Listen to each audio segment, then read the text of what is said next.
નમસ્કાર દર્શક મિત્રો, આપ જોઈ રહ્યા છો B24 કલાક ન્યૂઝ। હવે જોઈએ આજના સમાચાર। નસવાડી ટાઉનમાં રાત્રિના આરસીસી રોડનું કામ ચાલુ હોય સ્થાનિકો કામગીરીની ગુણવત્તાને લઈ રોષ વ્યક્ત કર્યો। નસવાડીથી ક્લેડિયા જવાનો રોડ અંદાજિત 1.5 કરોડથી વધુના ખર્ચે બની રહ્યો હોવા છતાં ફક્ત મજૂરોના ભરોસે કરાઈ રહી છે કામગીરી। રાજકોટની વિશ્વાસ એજન્સી દ્વારા ટેન્ડરના ભાવથી 5% વધારે ભાવથી કામગીરી લેવાઈ હોવા છતાં કામગીરીની ગુણવત્તાને લઈ પ્રશ્નો ઉઠ્યા। પંચાયત R&Bના ઇન્જિનિયર નથી હાજર કે નથી કોન્ટ્રાક્ટરોના કોઈ ઇન્જિનિયર હાજર। ગટરના ઉભરાઈ રહેલા પાણીનો નિકાલ કર્યા વગર ઉતાવળે ઘોડે કામ ઝડપી પૂર્ણ કરવા રાત્રિના ચાલી રહ્યું હોવાનું સ્થાનિકો રોષ વ્યક્ત કર્યો। જુઓ શું કહી રહ્યા છે સંજય ગુપ્તા, સ્થાનિક તેમજ વિકાસ મહેશ્વરી, સ્થાનિક રિપોર્ટર ઉસ્માનભાઈ ઈંડાવાળા, નસવાડી। અવનવા સમાચાર જોવા માટે અમારી B24 કલાક ન્યૂઝને સબસ્ક્રાઇબ કરો તેમજ બેલ આઇકન જરૂરથી દબાવજો। આ રોડનું કામ જે ચાલે છે તે કોઈ જાતનું બી ગટર લાઈન કે કોઈ બી કામ કર્યા વગર જે વર્ષોથી પાણી ભરાય છે ગટરો બી સાફ કરતા નથી અને રોડ ઊંચો થશે પાણી ભરાશે। અને બીજું કે રાતના ટાઈમે આ જે કામ ચાલી રહ્યું છે નથી આજે સવારથી કોઈ સુપરવાઇઝર આવ્યા નથી, કોન્ટ્રાક્ટર આવતા અને નથી કોઈ ડાયવર્ઝન આપેલું અમને। ખરેખર તો કાયદેસર ડાયવર્ઝન બી આપવું પડે અમને। ડાયવર્ઝન આપ્યા વગર કોઈ જાતનો રોડ બને નહીં। કોઈ માણસ કોઈના ભરોસે કામ ચાલી રહ્યું છે અને કેવું કામ છે?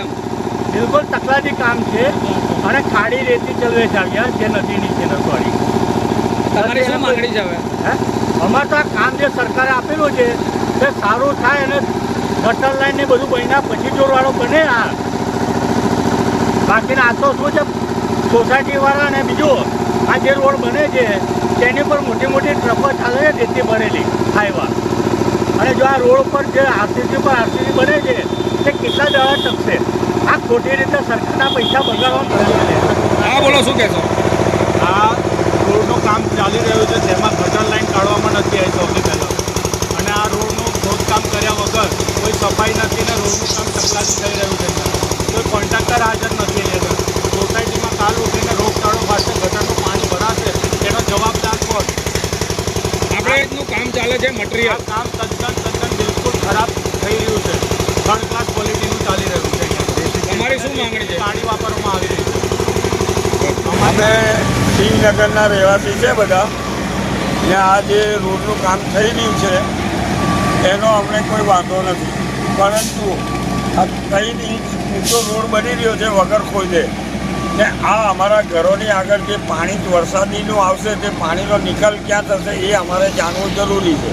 ને બીજું કે આ લોકો કાળી રેતીનો ઉપયોગ કરી રહ્યા છે ને ચાયરા વગરની રેતીનો ઉપયોગ કરી રહ્યા છે, ને તો આ હલકી ગુણવત્તાનું બધું મટીરિયલ વાપરી રહ્યા છે એવું અમને જાણવા મળ્યું છે। ને રોડ ખોદ્યા વગર આ લોકો આ કામ કરી રહ્યા છે। તો આપ સાહેબનું શું કહેવું છે એ અમને જણાવો, ને અમારા પાણીના નિકાલની વ્યવસ્થા કઈ રીતે થશે અને પાણી કઈ રીતે નીકળશે તે અમારે તમારી જોડે જાણવું છે। આની જાણ તમે કોન્ટ્રાક્ટરને કરી હતી? આની જાણ તમે કોન્ટ્રાક્ટરને કરેલી છે કે આ પાણીનો નિકાલ કરવાનો છે કે નહીં, ને કેવી રીતે પાણીનો નિકાલ કરશો તે બાબતે અમારે તમારી જોડે જવાબ જોઈએ એમ। કોન્ટ્રાક્ટરે તમને શું જવાબ આપ્યો? કોન્ટ્રાક્ટરે તમને શું જવાબ આપ્યો છે કોન્ટ્રાક્ટરને તમે પૂછો, ને આ પાણીના ઘરોના પાણીનો નિકાલ ક્યાં થશે તે જણાવો અમને એમ। કોન્ટ્રાક્ટરે તમને એવું કીધું હતું કે એસ્ટિમેટ પ્રમાણે કામ થાય છે કે એસ્ટિમેટ કશું બતાવ્યો હતો તમને? કોન્ટ્રાક્ટરે અમને કોઈ એસ્ટિમેટ બતાવ્યો નથી, પણ એસ્ટિમેટ પ્રમાણે કામ થશે એવું કોન્ટ્રાક્ટર જણાવે છે, ને રોડ કોઈ ખોદવામાં આવે નહીં, ને રોડની ઉપર હળિયા પાથરો આવીને આ કામ કરવામાં આવશે એવું કહે છે કોન્ટ્રાક્ટર। કોન્ટ્રાક્ટરને તમે એવું પૂછ્યું હતું કે એસ્ટિમેટમાં કાળી રેતી વાપરવાનો ઉલ્લેખ કરેલો છે? એ કોન્ટ્રાક્ટરને અમે નથી પૂછ્યું, પણ રેતી અમે રૂબરૂ જોઈને આવ્યા છે ને ફોટા પાડીને આવેલા છે કાળી રેતીના। સારું, શું નામ તમારું? અતુલભાઈ ભગવાનદાસ શર્મા।